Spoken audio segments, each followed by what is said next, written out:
അസ്സലാമു അലൈക്കും വറഹ്മത്തുള്ളാഹി തആല വബറകാതുഹു. ഷെഫി ഉസ്താദിൻ്റെ മനസ്സിൽ ഓരോ ചിന്തകളിങ്ങനെ വന്നുകൊണ്ടിരിക്കുകയാണ്.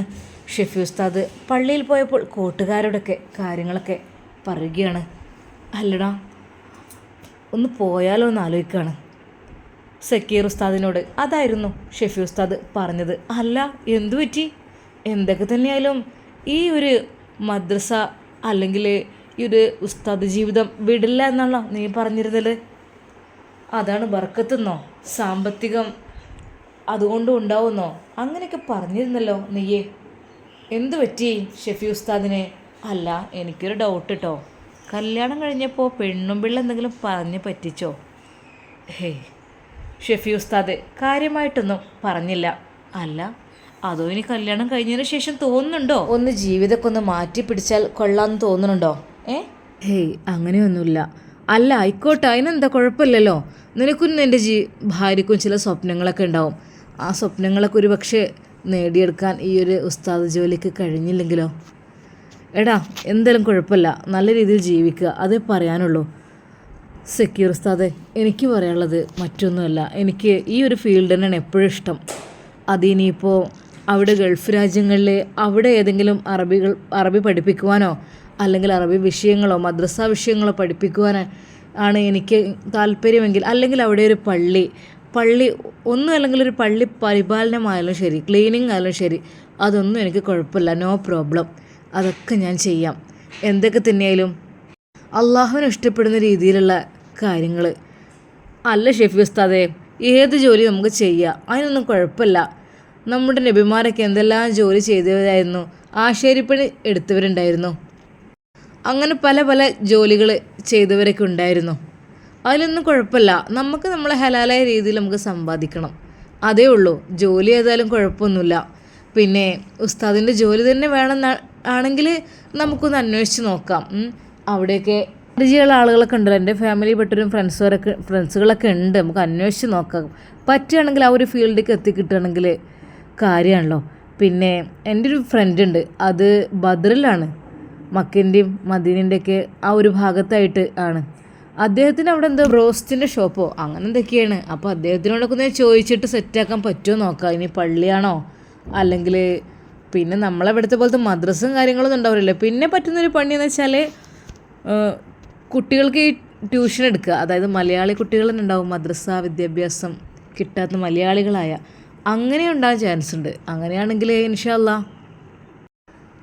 കിട്ടാൻ ഞാൻ ചോദിച്ചു നോക്കട്ടെ എന്തൊക്കെ തന്നെ. അപ്പോൾ ഷെഫി ഉസ്താദ് പോകാൻ തന്നെ തീരുമാനമല്ലേ? അതെടാ, പോട്ടെ. അല്ല, ഇതെന്താ കല്യാണം കഴിഞ്ഞുടനെ തന്നെ എന്താ ഇങ്ങനെയൊരു മനംമാറ്റം? മറ്റേതെല്ലാവരും ഗൾഫ് പ്രവാസികളൊക്കെ ആണെങ്കിൽ വിവാഹം കഴിഞ്ഞാൽ പിന്നെ കുറച്ച് സമയം നിർത്തും അവരുടെ കൂടെ ഒന്ന് ജീവിക്കാൻ. എന്തത് ഇപ്പം തന്നെ അങ്ങനെയൊക്കെ തോന്നി. ഒരിക്കലും തൻ്റെ ഭാര്യയുടെ നിർബന്ധപ്രകാരമാണ് താൻ പോകുന്നത് എന്നുള്ള കാര്യമൊന്നും അവൻ പറഞ്ഞതേയില്ല. പഠിച്ച റബ്ബേ, എൻ്റെ ജീവിതത്തിൽ നീ വിചാരിച്ചതൊക്കെ നടക്കും. ഇപ്പോൾ എനിക്ക് കൂടുതലായിട്ട് തോന്നുന്നത് പ്രവാസ ജീവിതം അല്ലെങ്കിൽ പ്രവാസ ലോകത്തേക്ക് കടക്കുക എന്നുള്ളത് തന്നെയാണ്. അല്ലാതെ ഞാനിവിടെ ഒരധികപ്പറ്റായി നിൽക്കുന്നത് ഒട്ടും ശരിയല്ല എന്നെനിക്ക് തോന്നുകയാണ്. പോകാം, എല്ലാവരുടെയും സന്തോഷം അതാണെങ്കിൽ അത് നടക്കട്ടെ. ഞാനിവിടെ നിൽക്കുന്നത് ഇഷ്ടമില്ല അവൾക്ക് എങ്കിൽ ഞാനൊരു പ്രവാസിയാകാൻ പോവുകയാണ്. എന്ത് ത്യാഗം സഹിക്കാനും റബ്ബേ ഞാൻ തയ്യാറാണ്. സത്യം പറഞ്ഞാൽ ഉസ്താദിന് വല്ലാത്തൊരു വിഷമായിരുന്നു അത് ആലോചിച്ചപ്പോൾ.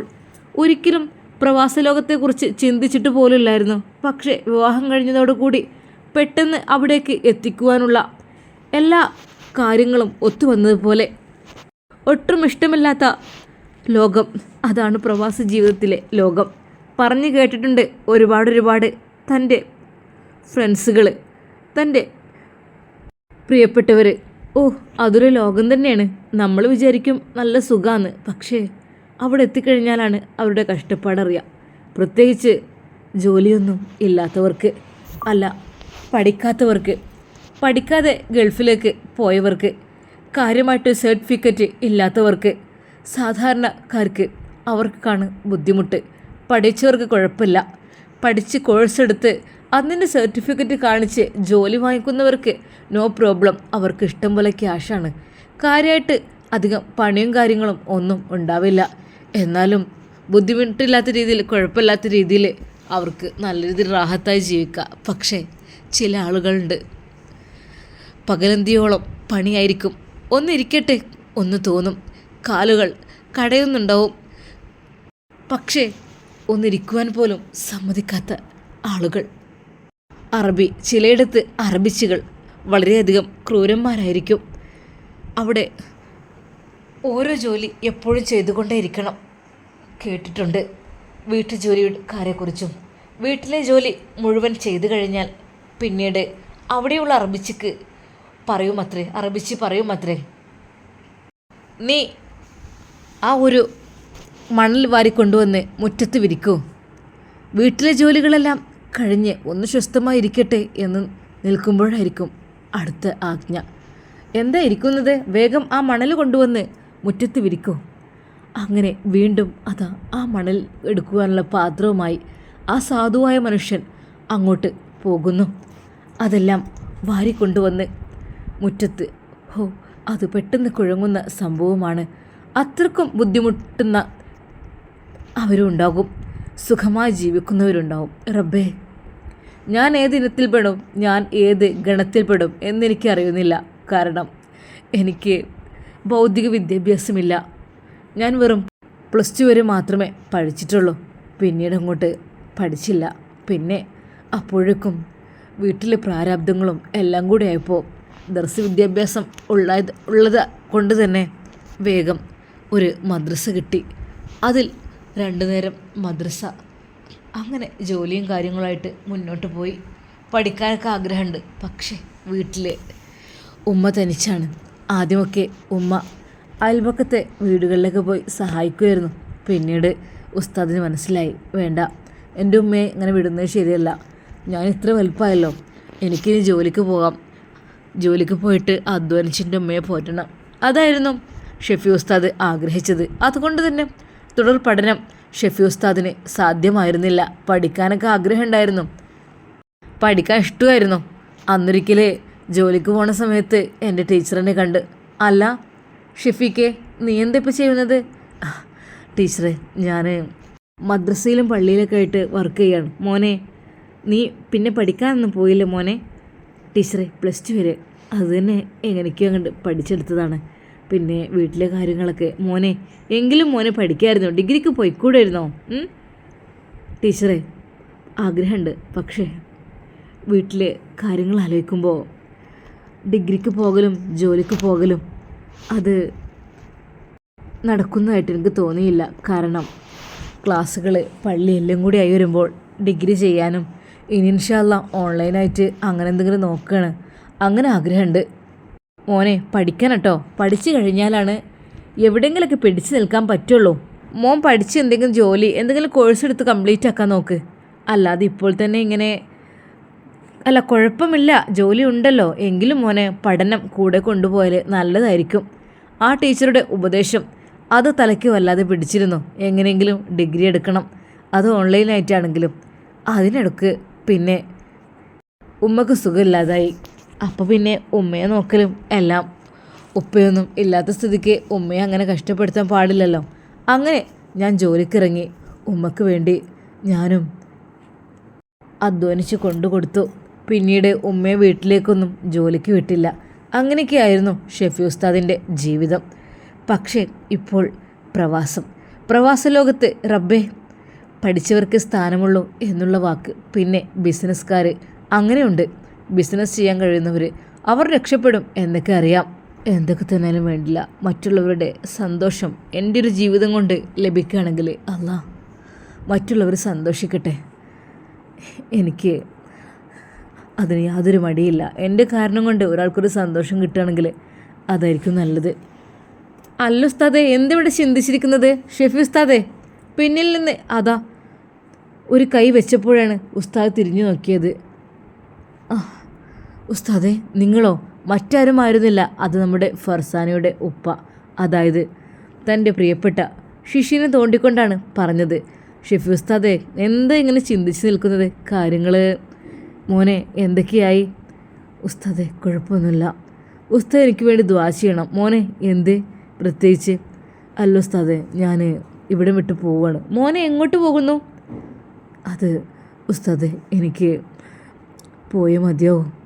പൊന്നു മോനെ, നിനക്കും നിൻ്റെ ഉമ്മാക്കും അവൾക്കും എന്താ ഈ ഒരു ഉസ്താദിൻ്റെ ജോലി കൊണ്ട് കഴിയുന്നില്ലെന്നാണോ? ഞാനും എൻ്റെ എത്ര മക്കളും എൻ്റെ ഉമ്മയും ഉപ്പയും ഫാമിലിയൊക്കെ ഈ ഒരു ഉസ്താദ് ഫീൽഡിൽ നിന്നിട്ടാണ് ഞങ്ങളൊക്കെ ജീവിച്ചു പോയത്.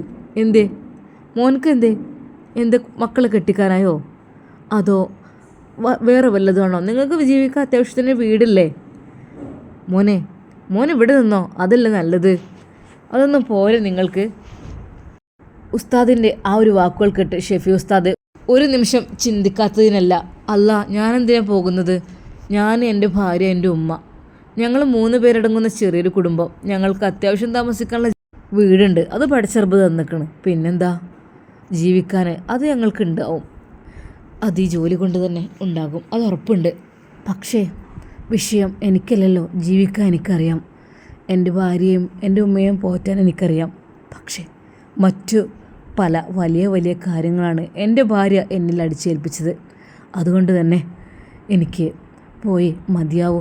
പെട്ടെന്നതാ ഉസ്താദിൻ്റെ ഫോൺ ബെല്ലടിക്കുന്നു. സീനത്ത്. ഹലോ ഇക്ക, അസ്സലാമു അലൈക്കും. വലൈക്കും അസ്സലാം വറഹ്മത്തുള്ള. അല്ലിക്ക ഇന്ന് വരുന്നില്ലേ? നോക്കട്ടെ, വരാം. ഇക്കാക്ക് എന്ത് പലഹാരം വേണ്ടത്? അങ്ങനെയൊന്നുമില്ല, എന്തെങ്കിലും ആയാലും കുഴപ്പമില്ല. ഓ അങ്ങനെ. അല്ലെങ്കിലും എന്നോട് അങ്ങനെയൊക്കെ പറയാൻ നിങ്ങൾക്ക് വലിയ മടിയാണല്ലോ. ആയിക്കോട്ടെ, സ്നേഹമല്ല അല്ലേ? അങ്ങനെയൊന്നുമില്ല. ഇക്ക പിന്നെ എന്ത് വേണമെങ്കിലും ഉണ്ടാക്കാട്ടോ. അതല്ല, എന്തായി പോക്കിൻ്റെ കാര്യം? എവിടെയെങ്കിലും അന്വേഷിച്ചോ? ഓ, അതിനാണ് അവൾ വിളിച്ചത്. ഇല്ല, ഞാൻ അന്വേഷിച്ചുകൊണ്ടിരിക്കുകയാണ്. പിന്നെ ഈ ഒരു ഫീൽഡ് വേണ്ട കേട്ടോ, വേറെ എന്ത് ഫീൽഡ് നിങ്ങൾ എടുത്തോളൂ. ഉസ്താദ് എന്നുള്ള ഫീൽഡ് വേണ്ടെന്നെ. അവനാൻ അറിയുന്ന പണിയല്ലേ ചെയ്യുക. ബാക്കിയുള്ള പണിയൊന്നും എടുത്ത് ശീലമല്ലോ. ഓ, അല്ലെങ്കിലും ആർക്കെങ്കിലും അറിഞ്ഞിട്ടാണോ പണിയൊക്കെ? അതൊക്കെ പഠിച്ചെടുക്കലല്ലേ. എന്താണ് ഇങ്ങനെ ഒന്നും അറിയാതെ കൊച്ചുകുട്ടികളെ പോലെ? എന്താ ഷെഫിക്ക ഇങ്ങനെയൊക്കെ? അവൾ കൊഞ്ചിക്കൊണ്ട് സംസാരിച്ചു. അങ്ങനെയല്ല, എനിക്ക് ഇഷ്ടപ്പെട്ട ഫീൽഡ് ഇതായിരുന്നു. അപ്പോൾ ഞാൻ ഇതിൽ നിന്ന് മാറുമ്പോഴത്തെ ഓ പിന്നെ ഇപ്പോഴുണ്ടാവും അങ്ങനെയൊക്കെ. വേറെ എത്ര പണികളുണ്ട്, അതൊക്കെ ഒന്ന് ചെയ്തൂടെ? അല്ലാതെ ഈ ഒരു മഴയും വെയിലും കൊള്ളാത്ത മദ്രസ പഠനം മാത്രം. വെയിലും മഴയും കൊള്ളുന്നില്ല എങ്കിലും അത് ശരി തന്നെയാണ്. പക്ഷേ ഓരോ കുഞ്ഞുങ്ങൾക്കും ഓരോ ഖുർആൻ വാക്യങ്ങൾ പറഞ്ഞു കൊടുക്കുമ്പോൾ, ഓരോ അറബി അക്ഷരങ്ങൾ പറഞ്ഞു കൊടുക്കുമ്പോൾ, പരിശുദ്ധമായ ഖുർആൻ ഓതുവാനുള്ള വാക്കുകൾ പഠിപ്പിക്കുമ്പോൾ, എൻ്റെ പെണ്ണെ സീനത്തെ, അതിൽ ഒരു പ്രതിഫലം എനിക്കും കിട്ടും പഠിച്ചവൻ്റെ ഭാഗത്ത് നിന്ന്. അതൊരു നന്മയാണ്. അത് ഞാൻ എൻ്റെ മക്കൾക്ക് പഠിപ്പിച്ച് കൊടുക്കുന്നതിനനുസരിച്ച് എനിക്കും അതിൻ്റെ പ്രതിഫലം കിട്ടിക്കൊണ്ടിരിക്കും. പിന്നീട് അവരത് ഓതി പഠിച്ചു കഴിഞ്ഞാൽ ഓതുമ്പോൾ എനിക്കത് കിട്ടും. അതാണ് ഈ ഒരു ജോലിയുടെ. ഓ പിന്നെ നിങ്ങൾ ഓരോരുത്തരുടെ പ്രതിഫലത്തിനും കാത്തുക്കാണ്. അങ്ങനെയല്ല, അള്ളാഹുവിൻ്റെ ഭാഗത്ത് നിന്ന്. അതാണ് പടച്ച റബ്ബിൻ്റെ, അത് മാത്രമാണ് ഞാൻ ഉദ്ദേശിച്ചത്. അല്ലാതെ ഈ ദുനിയാവിലത് മാത്രമല്ല. നമുക്ക് ഈ ദുനിയാവെന്ന് പറഞ്ഞാൽ അത് ശാശ്വതമല്ലല്ലോ. നമുക്ക് എന്നൊക്കെയുള്ള വീട് ആഖിറാണ്, അവിടേക്കുള്ളതാണ് നമ്മൾ നോക്കേണ്ടത്. ദുനിയാവെന്ന് വെച്ചാൽ കുറച്ച് കാലത്തെ ജീവിതമാണ്. നമ്മളിങ്ങോട്ട് വിരുന്ന് വന്നാണ് ദുനിയാവിലേക്ക്. അതായത് ഏത് നിമിഷവും പടച്ച റബ്ബ് വിളിക്കുകയാണെങ്കിൽ വിളിക്ക് ഉത്തരം നൽകൽ അനിവാര്യമാണ്. അതായത് ചെരുപ്പിൻ്റെ വാറുപോലെയാണ് മരണം എന്നാണല്ലോ. അപ്പോൾ നമ്മൾ ഏത് നിമിഷവും ദുനിയാവിലേക്കുള്ള മാത്രം ചിന്തിച്ചാൽ പോരാ, നാളെ ആഖിറത്തിലേക്കുള്ളതും നമ്മൾ സേവ് ചെയ്ത് വെക്കണം. അങ്ങനെയാണ്. അതുകൊണ്ട് എൻ്റെ പെണ്ണെ. ഓ പിന്നെ പ്ലീസ് പ്ലീസ് പ്ലീസ്. എന്തു പറ്റി? എനിക്കിതിനെക്കുറിച്ച് കേൾക്കാനും അറിയാനും താല്പര്യമില്ല. എനിക്കിപ്പോൾ അറിയാനുള്ള വിഷയം മറ്റൊന്നുമല്ല, നിങ്ങളുടെ പോക്കിൻ്റെ കാര്യം എന്തായി എന്നാണ്. അല്ലാതെ പ്രതിഫലത്തെക്കുറിച്ചോ കൂലിയെക്കുറിച്ചോ അല്ലെങ്കിൽ വേലയെക്കുറിച്ചോ ഒന്നും ഞാൻ ഇവിടെ അന്വേഷിച്ചിട്ടുമില്ല, പറഞ്ഞിട്ടുമില്ല. സീനത്തെ, ഞാൻ പറയുന്നതിൽ അല്പമെങ്കിലും നീ ഒന്ന് ചിന്തിക്കണം. നമുക്ക് വേണ്ടിയിട്ട് തന്നെയാണ്. അല്ലാതെ എന്ത് ചിന്തിക്കണം ഞാൻ പറയുന്നത്? ഞാൻ പറഞ്ഞല്ലോ, എനിക്ക് ചില ആഗ്രഹങ്ങളും സ്വപ്നങ്ങളുണ്ട്. അതെനിക്ക് നേടിത്തരണം. എങ്കിലേ നിങ്ങളൊരു ഭർത്താവായി കണക്കാക്കാൻ എനിക്ക് കഴിയുള്ളൂ. അത് കേട്ട് ശരിക്കും ഉസ്താദ് ഞെട്ടിപ്പോയി. അപ്പോൾ നീ എന്താണ് ഉദ്ദേശിക്കുന്നത്? നീ എൻ്റെ പണത്തെയാണോ, ഞാൻ തരുന്ന സാധനങ്ങളാണോ, അല്ലാതെ എന്നെയല്ലല്ലേ? എന്തൊക്കെ തന്നെയായാലും ഭർത്താക്കന്മാരായാലും അത്യാവശ്യം ഭാര്യമാർക്കുള്ളതൊക്കെ വാങ്ങിക്കൊടുക്കണം, അല്ലാതെ ഭർത്താവ് എന്ന പേരിൽ നടന്നിട്ട് എന്ത് കാര്യമുള്ളത്? പരിഹാസത്തോടെ സീനത്ത് പറഞ്ഞു. അത് കേട്ട് ശരിക്കും ഉസ്താദിന് വല്ലാത്തൊരു ദേഷ്യം തോന്നി. സീനത്തെ, പടച്ച റബ്ബിനെ മറന്ന് നീ സംസാരിക്കരുത്. നിനക്ക് അത്യാവശ്യമായ എല്ലാം ഉണ്ടല്ലോ അല്ലേ? വേറെന്താ? ഓ, എനിക്കൊരു ആൻഡ്രോയിഡ് ഫോണ്, വില കുറഞ്ഞ്. പിന്നെ ഒരു ഐഫോൺ പോലും വാങ്ങിത്തരാൻ കഴിയാത്ത ഭർത്താവ്. അയ്യേ, നിങ്ങൾക്ക് ഭർത്താവെന്ന് പറയാൻ പറ്റുമോ? എൻ്റെ ഫ്രണ്ട്സുകളുടെ മുമ്പിൽ നിങ്ങളെ പരിചയപ്പെടുത്താൻ പറ്റുമോ? അവളുടെ അഹങ്കാരത്തിന് കയ്യും കാലും മുളക്കുന്ന പോലെയാണ് തോന്നിയത്. അതെ, ഞാൻ പറഞ്ഞ കാര്യങ്ങളൊക്കെ എനിക്ക് നേടിത്തരുന്നുണ്ടെങ്കിൽ നിങ്ങൾ വൈകാതെ തന്നെ ഗൾഫിലേക്ക് പോലെ നിർബന്ധമാണ് കേട്ടോ. അങ്ങനെയാണെങ്കിൽ ഞാൻ നല്ല രീതിയിൽ ഇവിടെ നിൽക്കും. അല്ലാന്നുണ്ടെങ്കിലോ, അറിയാലോ എൻ്റെ സ്വഭാവം. എനിക്ക് ഒട്ടും ഇഷ്ടമില്ലാത്ത രീതിയിലേ അങ്ങനെ ഉണ്ടായി മാറൂട്ടോ. ഒരു നിമിഷം ഷെഫി ഉസ്താദ് പറഞ്ഞു. ആഹാ, അങ്ങനെയാണോ? അങ്ങനെയാണെങ്കിൽ നിനക്ക് നിൻ്റെ ഇഷ്ടം പോലെ ചെയ്യാം. ഞാൻ നിന്നെ പിടിച്ചു വെക്കുന്നില്ലല്ലോ. നിനക്ക് നിൻ്റെ ഇഷ്ടം പോലെ ചെയ്യാം. ഇതിന് മുമ്പായിട്ട് ഞാൻ എത്രയോ പറഞ്ഞതാണ്, നിനക്ക് വേണമെങ്കിൽ പോകാം, അല്ലെങ്കിൽ ഇവിടെ നിൽക്കാം. പക്ഷേ നിനക്ക് എന്തിൻ്റെയൊക്കെ കേട് എനിക്കറിയില്ല. അത് ഷെഫിക്ക ആയിക്കോട്ടെ കേട്ടോ, അല്ലെങ്കിലും എന്നെ കുറ്റപ്പെടുത്താൻ നിങ്ങൾക്ക് വലിയ ഉഷാറാണ്. ഞാൻ വെറുതെ ഒന്ന് പറഞ്ഞപ്പോഴേക്കും ഞാൻ പോകുന്നില്ലല്ലോ. എങ്ങോട്ട് പോകാൻ? എനിക്ക് ആരാ ഉള്ളത് പോയാലും. എന്താണ്, നിനക്ക് ഉമ്മയും ഉപ്പയൊന്നുമില്ലേ? അല്ല, ഉമ്മയും ഉപ്പയൊന്നും എന്നോട് ഷെഫി ഉസ്താദ് പെരുമാറാറില്ല. എനിക്ക് താല്പര്യമില്ല അങ്ങോട്ട് പോവാൻ. എനിക്ക് ഇവിടെ തന്നെ ഇഷ്ടം. ഓഹോ, അങ്ങനെയാണല്ലേ? അപ്പോൾ എന്ത് കണ്ടിട്ട് നീ നിൽക്കുന്നത് ഇവിടെ? എനിക്കാണെങ്കിൽ സാമ്പത്തികമില്ല, ഒന്നുമില്ല കാര്യമായിട്ട്. എനിക്കുള്ളത് കുറച്ച് ദീനിൻ്റെ കാര്യങ്ങളറിയാം, അത് മാത്രമേ ഉള്ളൂ. അതായാലും അത്, പക്ഷെ ഞാൻ പറഞ്ഞല്ലോ നിങ്ങൾക്ക് നല്ല രീതിയിൽ ജോലി ചെയ്ത് ക്യാഷ് ഉണ്ടാക്കാമെന്നുള്ളത്. അവളുടെ കണ്ണീരിന് മുമ്പിൽ ഷെഫി ഉസ്താദ് ഒന്നും മിണ്ടിയില്ല. പെണ്ണുങ്ങൾ ഇങ്ങനെയും കരഞ്ഞ് വലയിലാക്കുമല്ലോ. ഉസ്താദിനെ അവളോട് മനസ്സിൻ്റെ ഉള്ളിൽ വല്ലാത്തൊരു വെറുപ്പ് തോന്നി തുടങ്ങുകയാണ്. സീനത്തെ, നീ പഠിച്ചവനെ മറന്ന് സംസാരിക്കരുത് കേട്ടോ. അല്ല ഷെഫിക്ക, ഞാൻ എന്ത് സംസാരിച്ചത്? നിങ്ങൾ എന്തെങ്കിലും വേണ്ട, ഞാൻ നിന്നോട് സംസാരിക്കില്ല. എന്തെങ്കിലുമൊക്കെ വായിൽ നിന്ന് വീണു പോയാൽ പിന്നെ അത് മതി. ഓ ആയിക്കോട്ടെ, എന്ത് വേണമെങ്കിലും പറഞ്ഞോളേ. ആയിക്കോട്ടെ, എനിക്കറിയാം എന്നോട് ഇഷ്ടമല്ല, നിങ്ങൾക്ക് സ്നേഹമില്ല. ആയിക്കോട്ടെ, ഞാൻ നിങ്ങളെ എത്രമാത്രം സ്നേഹിക്കുന്നുണ്ടറിയോ? ആയിക്കോട്ടെ, അങ്ങനെ തന്നെ വേണം, എനിക്കിത് കിട്ടുന്നത് തന്നെയാണ്. അവൾ കരയുകയാണ് ഫോണിലൂടെ. പെട്ടെന്ന് ഫോൺ കട്ട് ചെയ്യുകയും ചെയ്തു. ഒരു നിമിഷം ഷെഫി ഉസ്താദ്, അല്ലാ പഠിച്ചവനെ, ഇപ്പോഴത്തെ പെൺകുട്ടികൾ ഒന്നിനും മടിക്കാത്തവരാണ്. കരഞ്ഞ് ഫോൺ കട്ട് ചെയ്തിട്ടുണ്ട്. ഷെഫി ഉസ്താദ് വീണ്ടും അത് ആ ഫോണിലേക്ക് വിളിക്കുന്നു. ഫോൺ ബെല്ലടിക്കുന്നുണ്ട്, പക്ഷെ എടുക്കുന്നില്ല. അപ്പോൾ തന്നെ വാട്സപ്പിൽ മെസ്സേജ് അയക്കുന്നു, വോയിസ് അയക്കുന്നു. സീനത്തെ, എന്താ പെണ്ണേ ഇത്? ഞാൻ എന്തെങ്കിലും പറയുമ്പോഴേക്കും നീ ഇങ്ങനെ പിണങ്ങി പോകുന്നത് എന്തിനാ? അവൾ വാട്സപ്പ് വോയിസും ഒന്നും എടുത്തില്ല. വീണ്ടും വിളിച്ചു നോക്കി. പഠിച്ചവനെ, വല്ല കടുങ്കൈ ചെയ്ത് കഴിഞ്ഞ റബ്ബേ, എനിക്ക് ആലോചിക്കാൻ കഴിയുന്നില്ല. വല്ലാത്തൊരു ഒന്നും വേണ്ടിയിരുന്നില്ല, പെണ്ണും പെടക്കോഴും ഒന്നും. ഒറ്റയ്ക്ക് ജീവിച്ചാൽ മതിയായിരുന്നു, എന്നാൽ മനസ്സിനൊരു സമാധാനം ഉണ്ടാവുമായിരുന്നു. ഇതിപ്പോൾ ഒരു സമാധാനം ഇല്ലാതെ ആകെ ഇടങ്ങാറായി നിൽക്കണം റബ്ബേ. എനിക്കറിയുന്നില്ല ഞാൻ എന്തിട്ടിങ്ങളെ. അല്ലാ, നീ ക്ഷമ കൊണ്ടാ. ക്ഷമിക്കുന്നവരുടെ കൂടിയാണ് അള്ളാഹു എന്നല്ലേ? അള്ളാഹു എൻ്റെ ക്ഷമ നീ എടുത്ത് കളയല്ല. എനിക്ക് നീ ക്ഷമ കൊണ്ടാ. ഉസ്താദ് പഠിച്ച റബ്ബിനോട് കരഞ്ഞു പറഞ്ഞു. ഇൻഷാ അല്ലാ, നമുക്കിതിൻ്റെ ബാക്കി ഭാഗം നാളെ കാണാം. അതുവരേക്കും എല്ലാവർക്കും അസ്സലാമു അലൈക്കും വറഹ്മത്തുള്ളാഹി തആല വബറകാതുഹു. പ്രിയപ്പെട്ട കൂട്ടുകാരെ, നിങ്ങളോട് എനിക്ക് പറയാനുള്ളത്, നമ്മുടെ ഈ സ്റ്റോറിയത്തെ സബ്സ്ക്രൈബേഴ്സ് കുറച്ച് ആളുകൾ ചെയ്തിട്ടുള്ളൂ സബ്സ്ക്രൈബ് അല്ലേ, അതിലേറെ വ്യൂസ് കിട്ടാറുണ്ട്. അപ്പോൾ എൻ്റെ പ്രിയപ്പെട്ട കൂട്ടുകാർ എന്തൊക്കെ തന്നെയാലും ആ ഒരു സബ്സ്ക്രൈബ് എന്നുള്ള ഒരു ബട്ടണിലൊന്ന് ക്ലിക്ക് ചെയ്യാൻ കേട്ടോ. ആളൊന്ന് പ്രസ് ചെയ്താൽ ഇൻഷാ നമ്മുടെ ഷെഫി ഉസ്താദിൻ്റെ കഥകളൊക്കെ നമുക്ക് കേൾക്കാം കേട്ടോ. അപ്പോൾ എന്തൊക്കെ, എല്ലാവർക്കും സുഖമല്ലേ? അപ്പോൾ എല്ലാവരോടും ഒരിക്കൽ കൂടി പഠിച്ച റബ്ബ് നമുക്ക് എല്ലാവർക്കും ദീർഘായുസ്സും ആഫിയത്തും പ്രദാനം ചെയ്യട്ടെ. മക്കളെ സ്വാലിഹായ മക്കളാക്കട്ടെ. മാതാപിതാക്കൾക്ക് ദീർഘായുസ്സും ആഫിയത്തും പ്രദാനം ചെയ്യട്ടെ. നമ്മളൊക്കെ മരിക്കുമ്പോൾ ലാ ഇലാഹ ഇല്ലല്ലാ എന്ന കലിമത്ത് തൗഹീദ് ഉച്ചരിച്ച് മരിക്കുന്ന ഉത്തമ മുത്തഖങ്ങളിൽ നമ്മളെല്ലാവരെയും പടച്ച റബ്ബ് ഉൾപ്പെടുത്തി അനുഗ്രഹിക്കട്ടെ. ആമീൻ യാ റബ്ബൽ ആലമീൻ. അസ്സലാമു അലൈക്കും വറഹ്മത്തുള്ളാഹി തആല വബറകാതുഹു എന്നും പറയുന്ന പോലെ തന്നെ പരസ്പരം ദുആയിൽ ഉൾപ്പെടുത്തുക കേട്ടോ. ഇൻഷാ അല്ലാഹ് പടച്ച റബ്ബ് സ്വീകരിക്കട്ടെ. ആമീൻ.